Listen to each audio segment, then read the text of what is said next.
कभी आपने सोचा है कि ट्रोल्स कितने खतरनाक हो सकते हैं? बड़े से बड़े इन्फ्लुएंसर्स गुस्से में आ रहे हैं, डिप्रेशन में जा रहे हैं, उनके पास सब कुछ होने के बावजूद उनकी ज़िंदगी में खालीपन भर रहा है और वो पूरा दोष दे रहे हैं ट्रोल्स के ऊपर। ये ट्रोलिंग कितनी खतरनाक चीज़ है, इसे जानने के लिए इस वीडियो को आखिर तक देखिए। नमस्कार, मैं मनोवैज्ञानिक डॉक्टर मयूरिका दास विश्वास। स्वागत है आपका योर सर्वाइवल मॉडल में। देखिए, कंटेंट बनाना शुरू करेंगे तो आज नहीं तो कल लोग उसकी बुराई ज़रूर करेंगे और शायद ज़्यादा करेंगे या कम करेंगे, लेकिन करेंगे तो ज़रूर। जब मेरे कंटेंट को देखकर लोग मेरे कमेंट सेक्शन में गालियाँ लिखते थे, तब एक समय था कि मेरे प्रियजन अलग अलग आईडीज़ क्रिएट करके गाली लिखने वाले के साथ लड़ने लगते थे। लेकिन एक समय बाद इतने ज़्यादा कमेंट्स आने लगे, अच्छे बुरे, और इतने ज़्यादा सब्सक्राइबर्स फॉलो करने लगे कि फिर उसके बाद किसी के साथ तर्क करने का कुछ मतलब ही नहीं बनता था। मेरे रिश्तेदारों ने उनको इग्नोर करना सीख लिया। वैसे मैं तो पहले से ही गालियों को इग्नोर करना सीख चुकी हूँ अपनी ज़िंदगी में, क्योंकि मुझे आसपास के लोगों की निंदा से ही फ़र्क नहीं पड़ता, तो फिर मैं अनजान लोगों की निंदा से दुखी क्यों हो जाऊं। लेकिन ट्रोलिंग बहुत सारे लोगों को भारी दिक्कत देती है, उन्हें डरा देती है, उन्हें दुखी कर देती है, वो कंटेंट बनाना छोड़ देते हैं। जॉन सलर ने ट्रोलिंग के ऊपर जो रिसर्च किया है, उससे उन्होंने बताया है कि ट्रोलिंग के 5 बड़े कारण हो सकते हैं। पहला, डिसोसिएटिव एनोनिमिटी, मतलब इंसान को किस हद तक लगता है कि उसकी आइडेंटिटी असल में इंटरनेट में छुपी हुई है।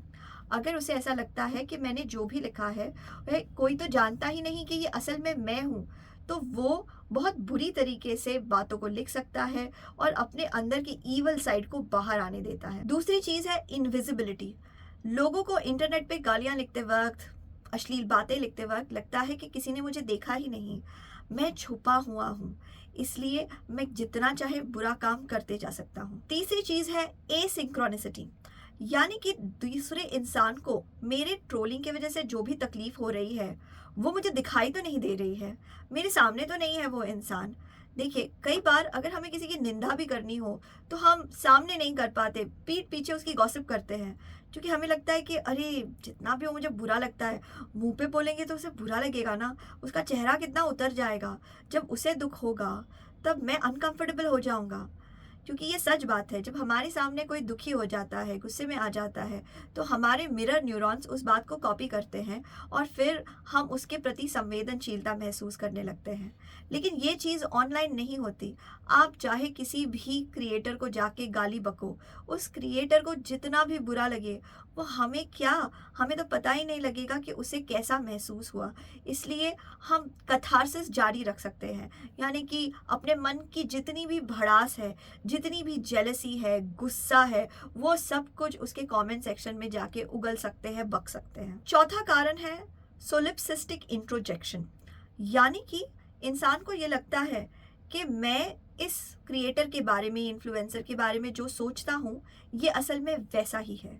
आप जाके देखेंगे, चाहे कितना भी अच्छा कंटेंट लोगों ने क्रिएट किया हो, लोग वहाँ जाके कमेंट सेक्शन में लिखते हैं, तुम्हें अक्ल नहीं है, तुम बेवकूफ़ हो, तुम्हारे जैसे 2 कौड़ी के लोग कितने आए कितने गए। इंसान को लगता है अगर मुझे लगता है ये बेवकूफ़ है, इसका मतलब ये बेवकूफ़ है। मुझे लगता है इसकी कोई कीमत नहीं है, मतलब इसकी कोई कीमत नहीं है। मुझे लगता है ये फालतू है, इसका मतलब ये डेफिनेटली फालतू है।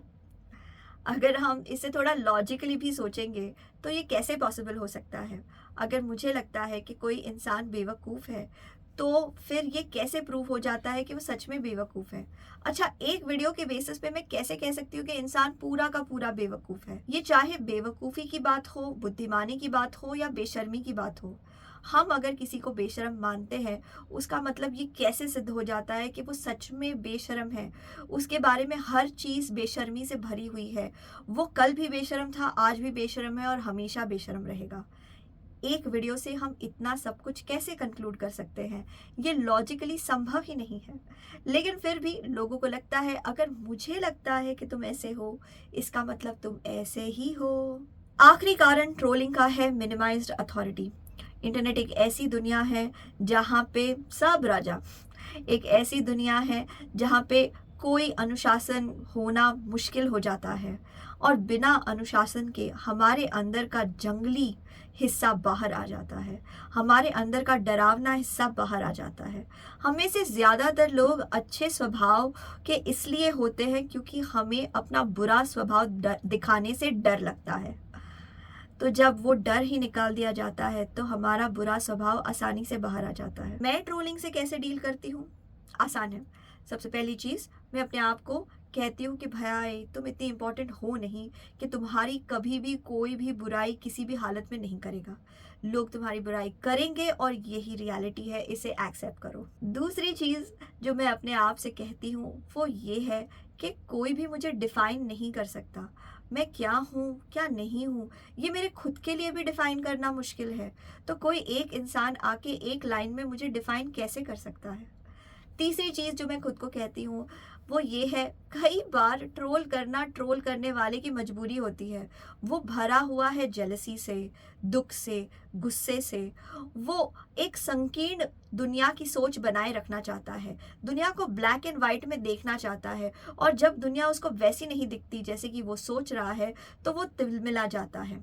अब इसे तो मैं इमेच्योरिटी ही कहूँगी ना, तो ऐसे इमेच्योर लोगों को मैं ज़्यादा ध्यान नहीं देती। क्या आपने लोगों की ट्रोलिंग की है कभी? आपको क्या लगता है, आपको ये करना चाहिए या नहीं करना चाहिए? मेरी इस बात को सुन के फिर आप अपना जवाब तय कीजिएगा। देखिए, आप लोगों की ट्रोलिंग करते रहेंगे अगर आप ये सोचते हैं कि आपकी बात का कोई अहमियत है ही नहीं, आपको कोई पहचानता है ही नहीं, आप अनजान हो, आपकी बात का कोई वज़न नहीं और इसलिए कोई मतलब नहीं बनता, आप जो चाहे बोल सकते हो। लेकिन अगर आप ये सोचेंगे कि आप बहुत इम्पोर्टेंट हैं, आपकी कही हुई बात लोगों की ज़िंदगी में प्रभाव लाती है, आपकी कही हुई बात से लोग खुश हो सकते हैं और खुशियाँ फैला सकते हैं, तो आप देखेंगे आप अपनी सारी बातें सोच समझ के रखेंगे, सोच समझ के शेयर करेंगे और इससे आप बस पॉजिटिविटी फैलाएंगे और ज़्यादा से ज़्यादा लोग आपको नोटिस करने लगेंगे। आशा करते हैं ट्रोल्स की साइकोलॉजी पे बनी ये वीडियो आपको पसंद आई है। मुझे कमेंट सेक्शन में लिख के बताइएगा आप और कौन से टॉपिक्स के ऊपर वीडियोस देखना चाहते हैं। आपके मूल्यवान समय के लिए बहुत धन्यवाद।